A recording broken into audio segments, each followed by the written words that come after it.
স্বাগত জানাচ্ছি বিরতির সংবাদ দুপুরে। আপনাদের সাথে আছে আমি মাহমুদা মৌমিতা। শিরোনাম বলছিলাম, চলে যাচ্ছে পুরো খবরে। দুর্নীতি ও সন্ত্রাস নির্মূলে কোনো ব্যক্তির রাজনৈতিক পরিচয় দেখা হবে না, পুলিশ কর্মকর্তাদের এই নির্দেশনা দিয়েছেন প্রধানমন্ত্রী তারেক রহমান। বেলা 12টার দিকে তেজগাঁও কার্যালয়ে পুলিশ সপ্তাহ উপলক্ষে দিক নির্দেশনামূলক বক্তব্য দেন সরকার প্রধান। এ সময় যে কোনো মূল্যে সাম্প্রদায়িক সম্প্রীতি রক্ষার আহ্বান জানান তিনি। পুলিশ সপ্তাহের দ্বিতীয় দিনে তেজগাঁও কার্যালয়ে বাহিনীর ঊর্ধ্বতন কর্মকর্তাদের উদ্দেশ্যে বক্তব্য রাখেন প্রধানমন্ত্রী তারেক রহমান। এ সময় সরকার প্রধান বলেন, নিরাপদ ও মানবিক দেশ গঠনে কাজ করছে সরকার। কারো রাজনৈতিক অবস্থান বিবেচনা না করে পুলিশকে নির্ভীকভাবে দায়িত্ব পালনের নির্দেশনা দেন তিনি। নিরপরাধ কেউ যেন হয়রানির শিকার না হয় সে বিষয়েও সতর্ক থাকার তাগিদ প্রধানমন্ত্রীর। আমি পরিষ্কারভাবে আপনাদের সামনে আজকের এই অনুষ্ঠানে বলতে চাই যে দুর্নীতি সন্ত্রাস নিয়নে ব্যক্তির রাজনৈতিক পরিচয় নয়। যে বা যারা অপরাধে লিপ্ত হবে তাকে আপনারা অপরাধী হিসেবেই বিবেচনা করবেন। ফ্যাসিবাদী শাসন অবসানের পর দেশে মব সহিংসতার ঝুঁকি মোকাবেলায় পুলিশের ধৈর্য ও কৌশলের প্রশংসা করেন প্রধানমন্ত্রী। সর্বোচ্চ পেশাদারিত্বের সঙ্গে কাজের তাগিদ দিয়ে প্রধানমন্ত্রী বলেন, সরকার চিরস্থায়ী নয়, একইভাবে পদপদবীও ক্ষণস্থায়ী। চাহিদা মতন পোস্টিং পেলে হয়তো সাময়িকভাবে আপনি এটা তুষ্ট হবেন, হ্যাপি হবেন আপনি, তবে এটা আপনার যে পেশাদারিত্ব আছে, আপনার যে প্রফেশনালিজম আছে, সেটার সাথে কম্প্রোমাইজ করা হয়। সেজন্য আপনাদের কাছে আমার বিশেষ আহ্বান থাকবে যে পুলিশ প্রশাসনে আপনাদের উপর যার যেখানে দায়িত্ব ভার অর্পিত হয়েছে সেই কাজটি গুরুত্ব সহকারে দয়া করে পালন করবেন। অনুষ্ঠানে বিগত সরকারের দুর্নীতির নানা চিত্র তুলে ধরেন প্রধানমন্ত্রী। বলেন, রূপপুর পারমাণবিক বিদ্যুৎ কেন্দ্রে 4 গুণের বেশি খরচ হয়েছে এবং কর্ণফুলী টানেলের দুপাশে গাছ না লাগিয়ে তুলে নেওয়া হয়েছে 50 কোটি টাকা। সেখানে বালিশ যখন কেনা হয়েছে সেই বালিশের দাম ধরা হয়েছে 80,000 টাকা। আল আমিন হোসেন, ইন্ডিপেন্ডেন্ট নিউজ, ঢাকা। জাতিসংঘের মানদণ্ড অনুযায়ী ন্যূনতম বল প্রয়োগ নীতির ভিত্তিতে পুলিশ সদস্যদের প্রশিক্ষণ দেওয়া হচ্ছে বলে জানিয়েছেন স্বরাষ্ট্রমন্ত্রী। তিনি বলেন, পুলিশের কার্যক্রমে স্বচ্ছতা আনতে বডি ওর্ন ক্যামেরার ব্যবহার বাড়াতে চায় সরকার। পুলিশ সপ্তাহ উপলক্ষে আয়োজিত অনুষ্ঠানে স্বরাষ্ট্রমন্ত্রী এসব কথা জানান।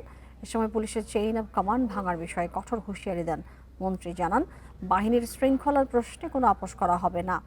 গতকাল প্রধানমন্ত্রী তারেক রহমান 4 দিন ব্যাপী পুলিশ সপ্তাহের উদ্বোধন করেন, যা চলবে বুধবার পর্যন্ত।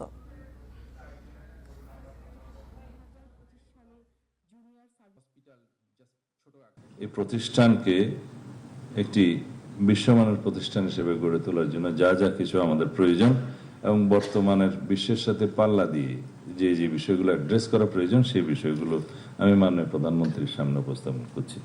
বাংলাদেশ পুলিশে একটি সাইবার ক্রাইম ইউনিট প্রতিষ্ঠা করা জরুরি, সেই দাবিটা এসছে প্রতিষ্ঠানের পক্ষ থেকে।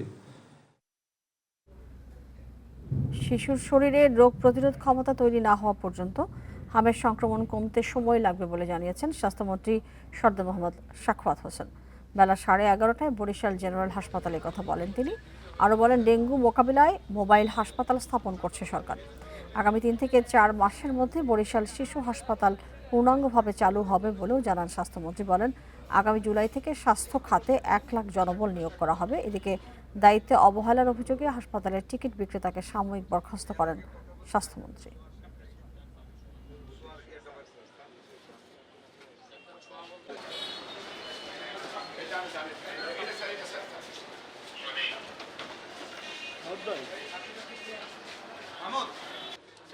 তিনি এতগুলি ভ্যাকসিন কালেকশন করেছে, পৃথিবীতে আর কোনো দেশ পারেনি।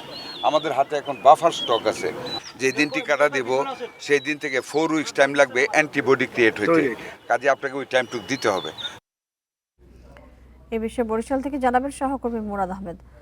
মুরাদ, জানাবেন স্বাস্থ্যমন্ত্রী যে সমস্ত বিষয়গুলো উল্লেখ করেছেন সেটা আমরা সংবাদে জানিয়েছি। এর পাশাপাশি উনি কোন কোন জায়গায় গুরুত্ব দিয়েছেন এবং একজন টিকিট বিক্রেতাকে তিনি বরখাস্ত করেছেন, সেই বিষয়টা একটু জানাবেন, কেন করেছেন? অ্যাকচুয়ালি আজকে সকালটা ছিল বরিশালের জন্য একটা অন্যরকম সকাল, কারণ কেউ কিছু জানতো না, প্রশাসন থেকে শুরু করে কেউ কোথাও কিছু জানতো না যে স্বাস্থ্যমন্ত্রী নিজে বরিশালে আসছেন। হঠাৎ করে তার এই বরিশালে প্রবেশটা সব মহলে একটা নাড়া দিয়েছে। তখন যেটি হয়েছে যে আসলে ততক্ষণে তিনি তার কার্যক্রম শুরু করেছেন। হঠাৎ করে এইভাবে মন্ত্রী এসে তার কার্যক্রমগুলো দেখেন বরিশালে এটা প্রথম, কিন্তু এই আওয়াজটি পাওয়ার সাথে সাথে আমরা কিন্তু দ্রুততম সময়ের মধ্যে দেখলাম সব ডাক্তার সাহেবরা যা জীবনে কখনো দেখিনি অ্যাপ্রন পরে ডিউটিতে রয়েছেন। সমস্ত ওয়ার্কার গুলা তারা তাদের ড্রেস গুলো পরে রয়েছে, অ্যাপ্রন গুলো পরে রয়েছে। মানে একটু ব্যতিক্রমী সকাল সকাল আর কি বরিশাল দেখেছে। তবে যেটি উনি করেছেন সেটি হলো যে বরিশাল সদর হাসপাতালে একজন টিকিট বিক্রেতা, তিনি আসলে আসেননি হাসপাতালে, না এসে হাজিরা দিয়েছেন। তো এখানে তাকে মিথ্যে কথা বলেছেন তিনি, এই জন্য তাকে সাময়িক বরখাস্ত করা হয়েছে। আর রোগীরা বলেছে যে ডাক্তাররা হাসপাতালের আউটডোরে যথাসময়ে আসেন না, তিনি এটা নোট নিয়েছেন এবং এই বিষয়টি দেখবেন। এরপর তিনি বরিশাল শিশু হাসপাতালে গিয়েছেন, বরিশাল শেরে বাংলা মেডিকেল কলেজ হাসপাতালে এসেছেন, তিনি বরিশালের বিশেষায়িত হাসপাতাল যেটি ক্যান্সার, কিডনি এবং হৃদরোগের জন্য বিশেষায়িত যে হাসপাতালটি হচ্ছে সেখানে দেখেছেন।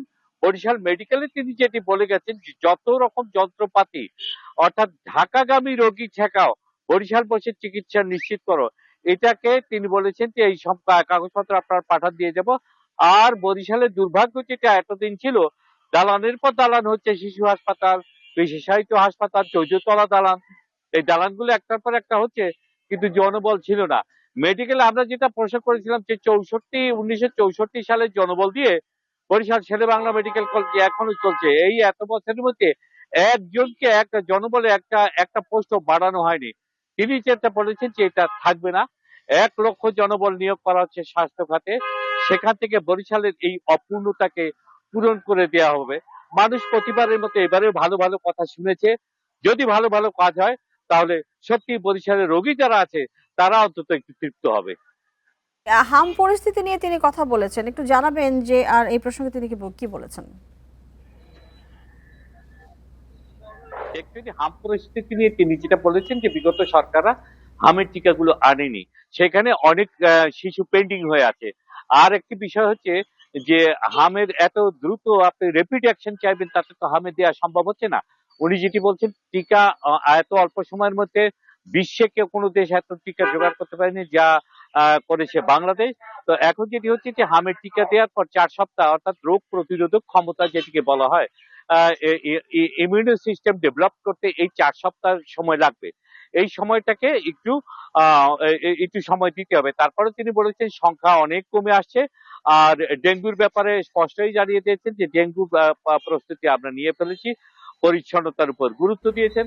আর বলেছেন মুরাদ, হাম প্রয়োজনে প্রসঙ্গে ডেঙ্গু। ফিরছি। স্বাস্থ্যমন্ত্রী যেহেতু আজকে সেখানে গিয়েছেন, হামের প্রকোপ বেশ বেশি বরিশালে আমরা যেটা দেখছি, এই যে তাৎক্ষণিক যে এই প্রতিরোধ ব্যবস্থা শিশুদের ক্ষেত্রে, সেই ক্ষেত্রে কোনো তিনি কোনো রকম আদেশ বা কোনো রকম ইনস্ট্রাকশন দিয়েছেন কিনা?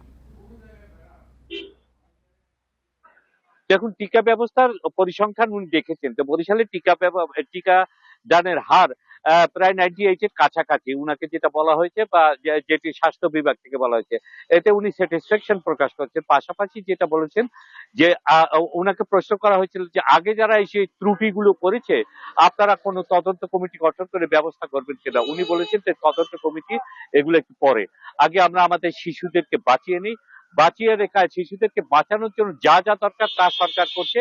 এবং মাঠ পর্যায়ে তিনি নির্দেশনা দিয়েছেন যে যত দ্রুত সম্ভব হাম রোগীর টেক কেয়ার করার এবং তাদের সম্পূর্ণ পরিচর্যাগুলো করার। কারণ ডেথ টোল এটা ভালো লাগে না, এটা সবারই খারাপ লাগে। সরকারও চায় না শিশু মৃত্যু, সরকার চায় শিশুকে বাঁচাতে। এইটুকু উনি বর্ণনা দিয়ে বলেছেন। আপনারা নিশ্চয়ই বুঝতে পারছেন যে হামের ব্যাপারে আমরা কতটা স্ট্রিক্ট, অর্থাৎ তিনি তার মুরাদ আহমেদ, দৃঢ়তার আপনাকে ধন্যবাদ আমাদেরকে এই বিষয়ে বিস্তারিত জানাবার জন্য। পবিত্র ঈদুল আজহা উপলক্ষে দেশব্যাপী শুরু হয়েছে টিসিবির স্বল্প মূল্যের পণ্য বিক্রি কার্যক্রম। উদ্বোধন করেন বাণিজ্যমন্ত্রী খন্দকার আব্দুল মুক্তাদির। গতবারের তুলনায় এবার টিসিবির ট্রাক সেলে পণ্য সরবরাহ বেড়েছে 40%।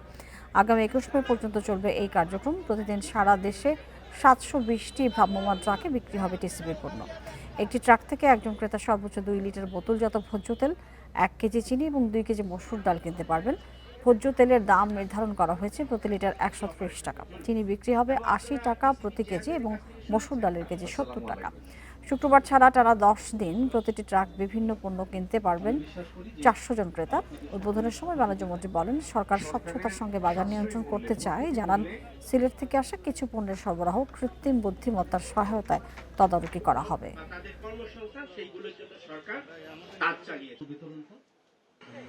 কার্যক্রমটি আসলে টিসিবি প্রত্যেক বছরই পরিচালনা করে।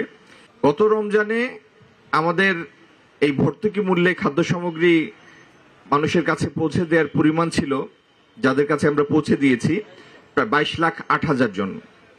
এইবার আমরা 28,80,000 জনের কাছে এই সামগ্রী পৌঁছানোর ব্যবস্থা করব ভর্তুকি মূল্যে।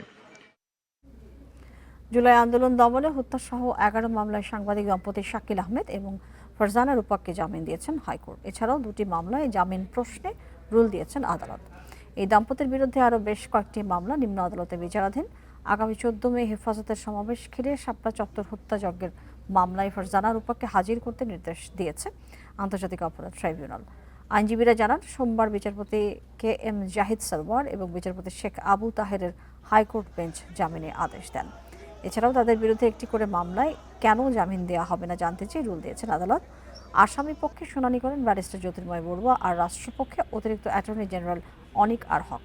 এদিকে হাইকোর্টের একই বেঞ্চ 4 মামলায় ইসকন নেতা চিন্ময় কৃষ্ণ দাসের জামিনের রায় পিছিয়ে 14 মে ঠিক করেছেন। এর আগে আইনজীবী আলিফ হত্যা মামলায় তার জামিন আবেদন নামঞ্জুর করে হাইকোর্ট।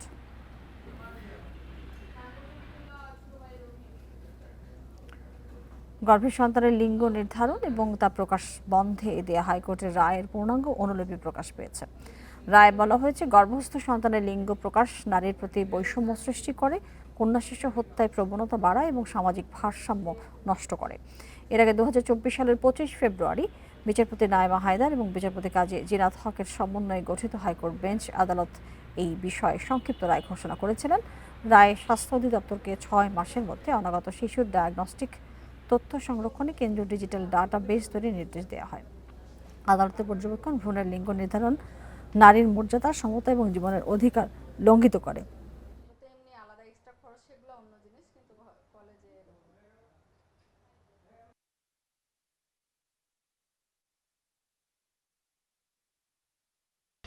নারায়ণগঞ্জের ফতুল্লায় গ্যাস লিকেজের আগুনে দগ্ধ 5 জনের মধ্যে মোহাম্মদ কালাম চিকিৎসাধীন অবস্থায় মারা গেছেন। তার শরীরের 95% পুড়ে গিয়েছিল। রোববার ভোরে এই দুর্ঘটনায় দগ্ধ আরও 4 জন বার্ন ইনস্টিটিউটে ভর্তি আছেন। তারা হলেন মোহাম্মদ কালামের স্ত্রী সালমা বেগম, ছেলে মুন্না এবং 2 মেয়ে মুন্নি ও কথা। জাতীয় বার্ন এবং প্লাস্টিক সার্জারি ইনস্টিটিউটের চিকিৎসকরা জানান, সালমা বেগমের শরীরের 60%, কথার 52, মুন্নির 35 এবং মুন্নার 30% দগ্ধ হয়েছে। প্রতিবেশীরা জানান, রোববার গ্যাস লিকেজের কারণে ঘরে আগুন লাগলে দগ্ধ হন একই পরিবারের 5 জন।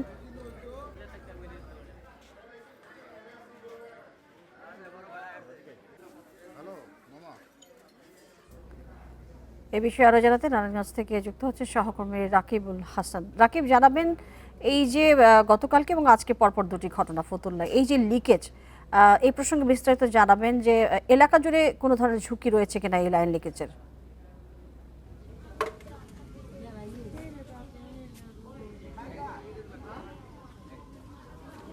দেখুন, নারায়ণগঞ্জে শিল্প বাণিজ্য ঘনবসতি যে নগরী, এই এলাকার বেশিরভাগ এলাকায় কিন্তু আমরা এলাকাবাসীর সাথে কথা বলেছি, তারা যে বিষয়টি জানিয়েছেন যে অধিকাংশ এলাকায় কিন্তু পুরনো গ্যাস পাইপ স্থাপনের কারণে কিন্তু এগুলি পুরনো হয়ে যাওয়ার কারণে কিন্তু অনেক এলাকায় লিকেজ করছে। এখন বৃষ্টির সময় অনেক এলাকাবাসী জানিয়েছেন যে তারা রাস্তার পার দিয়ে যে লাইন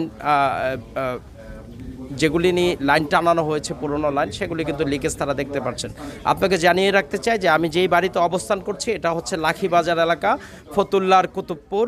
এই লাখিবাজার এলাকায় আজকে যে বিস্ফোরণের ঘটনা ঘটেছে, একই পরিবারের কিন্তু এখানে 4 জন দগ্ধ হয়েছে।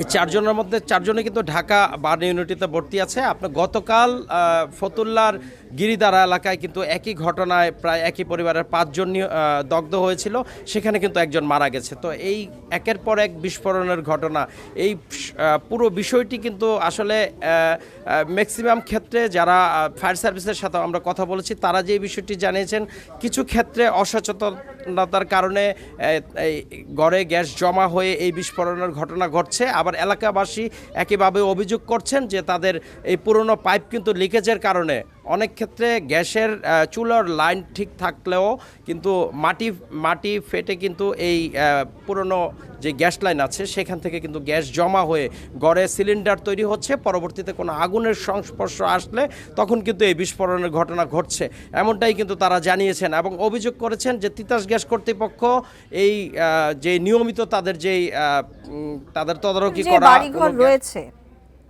রাকিব, আশেপাশের যে বাড়িঘর রয়েছে সেই বাড়িঘরগুলো কি ঝুঁকির মধ্যে রয়েছে কি?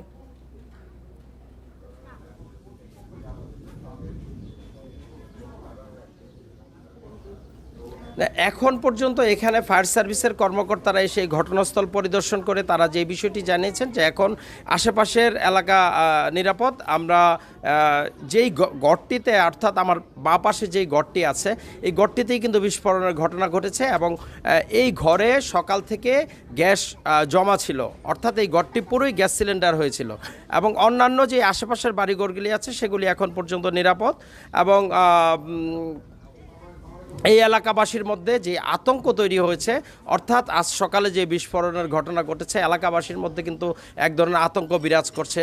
তারা আসলে উদ্বিগ্ন যে তাদের যেই পুরনো গ্যাস লাইন আছে এই অঞ্চলে সেগুলি মেরামত করে যেন দ্রুত এই আশঙ্কা থেকে তাদেরকে মুক্ত করা হয়, যেন আরেকটি ঘটনায় কোনো প্রাণহানির ঘটনা না ঘটে, এই ধরনের হতাহতের ঘটনা না ঘটে, এমনটাই কিন্তু এলাকাবাসী জানিয়েছেন। তো এই ছিল আমার কাছে এই কুতুবপুর থেকে এখানকার সর্বশেষ তথ্য। রাকিব, আপনাকে ধন্যবাদ। নারী উদ্যোক্তাদের প্রশিক্ষণ দিলে পারিবারিক সচ্ছলতা বৃদ্ধির পাশাপাশি দারিদ্র্য দূর করা সম্ভব বলেছেন জিয়াউর রহমান ফাউন্ডেশনের vice president doctor Zubaida Rahman. সকালে রাজারবাগ পুলিশ অডিটোরিয়ামে পুলিশ নারী কল্যাণ সমিতি পুনাক এর বার্ষিক সমাবেশ এবং আনন্দ মেলায় তিনি কথা বলেন। প্রধানমন্ত্রী সহধর্মিণী আরও বলেন, সবাই নিজ নিজ জায়গা থেকে দেশ গঠনে কাজ করলে ইতিবাচক পরিবর্তন সম্ভব। প্রতিটি নারী যেন নিজের ভবিষ্যৎ গড়তে পারে সেই লক্ষ্যে তাদেরকে উদ্যোক্তা হতে সহায়তা করতে হবে। নারীরা পরিবার এবং সামাজিক উন্নয়নে ভূমিকা রাখছে জানিয়ে ডক্টর জুবাইদা রহমান বলেন, কন্যা শিশু নিরাপত্তা নিশ্চিতে মানবিক সমাজ গড়ে তুলতে হবে। নারীদের নানা প্রতিবন্ধকতা দূর করতে সরকার কাজ করছে তিনি জানান।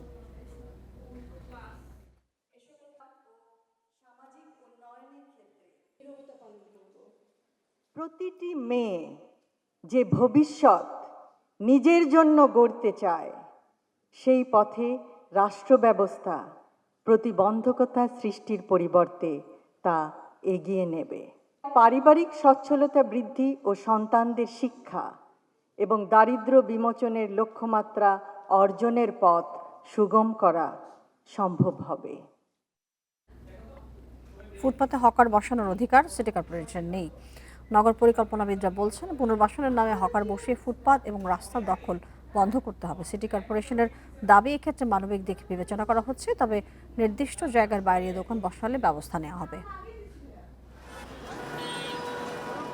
ফুটপাত দখলমুক্ত করতে রাজধানীতে অভিযান চালায় 2 সিটি কর্পোরেশন, কিন্তু সপ্তাহ না ঘুরতেই বসে পড়ে হকাররা। রাজধানীর মিরপুর 10 নম্বরের চিত্র এটি। ট্রিপলটা নিয়ে বসানো হয়েছে দোকান, ফুটপাত দখল করে চলছে বেচাকেনা। গুলিস্তানের এই সড়কে হকার বসার জায়গা নির্দিষ্ট করে দেওয়া হয়েছে। 2 সিটি কর্পোরেশনই দিচ্ছে হকার কার্ড। এ অবস্থায় প্রশ্ন উঠেছে, তবে কি খোদ নগর কর্তৃপক্ষই দখলদারদের বৈধতা দিচ্ছে? জনগণের ফুটপাত কোনো হকারকে পার্মানেন্টলি বুঝিয়ে দেয়া বা মার্ক করে করে পুরো ফুটপাতটাকে উজাড় করে দেয়া, এই ধরনের কোনো অধিকার কর্পোরেশনেরও নাই। যেভাবে তারা এটার অ্যাপ্লিকেশন করছে, সেই অ্যাপ্লিকেশনের কোনো ধরনের প্ল্যানিং, কোনো ধরনের কমন সেন্স এবং কোনো ধরনের যে আধুনিক নগর পরিকল্পনা যেভাবে চলে তার কোনো কিছুই নাই। এখন হচ্ছে যে যেমন ইচ্ছে সেভাবেই করা হচ্ছে এবং এইটা আলটিমেটলি হকার যারা আছেন তাদেরকে আরও বৈধতা দেওয়ার একটা আয়োজন হচ্ছে। প্রশাসকদের দাবি, আইনি জটিলতা না দেখে মানবিক দিক বিবেচনা করা হচ্ছে। এর মাধ্যমে কিছুটা শৃঙ্খলা ফিরবে। নিয়ন্ত্রণ আনার জন্য এটা আমরা বলেছি, যেটা পুলিশ আমরা যে সমস্ত জায়গাতে তাদের নির্ধারণ করে দিয়েছি এবং যাদেরকে দিয়েছি তাদের সেই জায়গায় যেতে হবে, অন্য জায়গায় বসার কোনো সুযোগ নাই। যদি বসে তাহলে পুলিশ সেই ব্যবস্থা গ্রহণ করবে। ফুটপাতে থাকতে দেওয়া যাবে না, তারা আমাদের সাথে কমিটমেন্ট করেছে, থাকবে কেন? আমি এত কষ্ট করছি, দিন রাত 24 ঘন্টা কার্ড বানাচ্ছি, এই করছি ও করছি, খোঁজ নিচ্ছি, জানাচ্ছি, কথা বলছি, তারা যদি হয়তো আমাদের কথা কোনো কর্ণপাত না করে জোর করে এখানে বসতে চায় অবৈধভাবে, তার জায়গা তো সেটা না। সিটি কর্পোরেশনের এই পদক্ষেপে ঢাকায় হকারের সংখ্যা আরও বাড়ার সংখ্যা নগরবিদদের। বন ইবনে কামাল, ইন্ডিপেন্ডেন্ট নিউজ, ঢাকা। জমি অধিগ্রহণের টাকা পরিশোধ না করায় নির্ধারিত সময়ের 1 বছর পরও শেষ হয়নি শেরপুর চন্দ্রকোনা ময়মনসিংহ সড়কের নির্মাণ কাজ। এতে ভোগান্তিতে পড়েছেন জমির মালিকরা, আর কাজ এগোতে না পেরে বিপাকে সড়ক বিভাগ। 40 কিলোমিটার দীর্ঘ এই সড়কের কাজ আটকে থাকায় জনদুর্ভোগের পাশাপাশি বাড়ছে প্রকল্পের সময় এবং ব্যয়।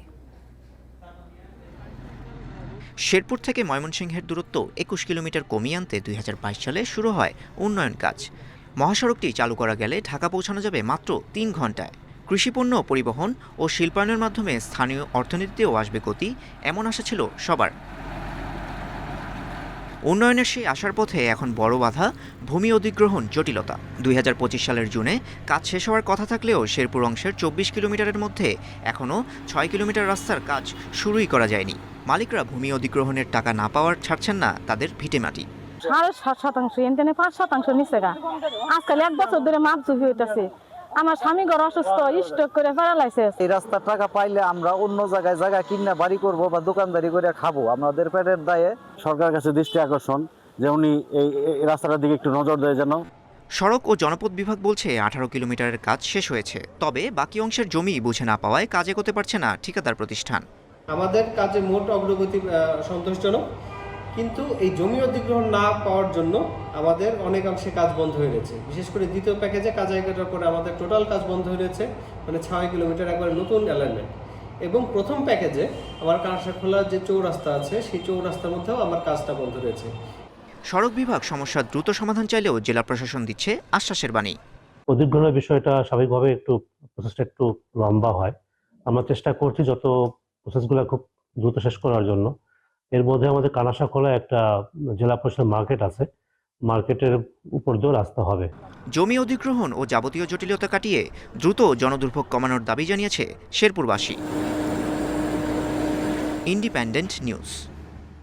সুনামগঞ্জে বোরো ধান সংগ্রহের কার্যক্রম 12 দিন এগিয়ে আনা হলেও সুফল পাচ্ছেন না কৃষকরা। অতিবৃষ্টিতে ধানের মান ভালো না থাকার পাশাপাশি নানা নিয়মকানুনের কারণে সরকারি গুদামে ঠিকমতো ধান বিক্রি করতে পারছেন না তারা। বাধ্য হয়ে কম দামে বিক্রি করতে হচ্ছে পাইকারদের কাছে। বৈশাখের শুরুতেই টানা বৃষ্টি ও জলাবদ্ধতায় ক্ষতিগ্রস্ত সুনামগঞ্জের লক্ষাধিক কৃষক। গেল কয়েকদিনের রোদে ধান শুকাতে পারলেও গুণগত মান ঠিক না থাকায় বিক্রি নিয়ে দেখা দিয়েছে অনিশ্চয়তা। ক্ষতিগ্রস্তদের পাশে দাঁড়াতে সরকার আগাম ধান সংগ্রহ শুরু করলেও তা কাজে আসছে না। সরকারি গুদামে প্রতিমণ ধান কেনার কথা 1440 টাকায়, তবে বৃষ্টিতে মান নষ্ট হয় এবং কড়া নিয়মনীতির কারণে সেখানে দিতে পারছেন না কৃষকরা। বাধ্য হয়ে পাইকারদের কাছে বিক্রি করতে হচ্ছে 700 থেকে 800 টাকা দরে। গোটাউনে ধান লইয়া গেলে তারা কইব ধানের কালার বালা না,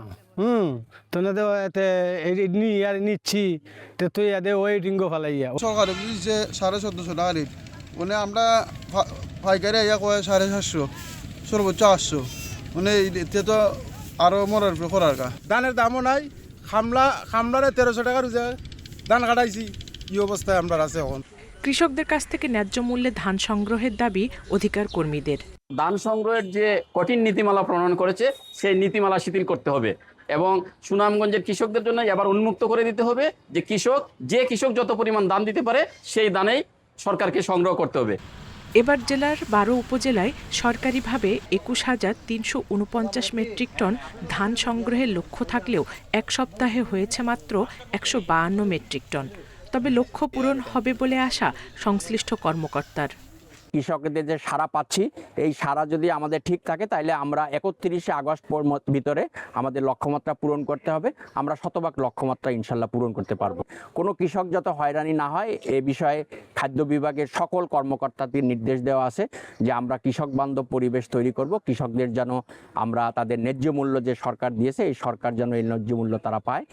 চলতি মৌসুমে সুনামগঞ্জে বোরো আবাদ 2,23,511 হেক্টর জমিতে, এর মধ্যে 1,80,414 হেক্টর জমির ধান কাটা হয়েছে। পানিতে তলিয়ে গেছে 20,550 হেক্টর জমি। Independent news. এই ছিল এখনকার সংবাদে। আরো বিস্তারিত জানতে চোখ রাখুন ফেসবুক, ইউটিউব এবং এক্সে। ধন্যবাদ সবাইকে।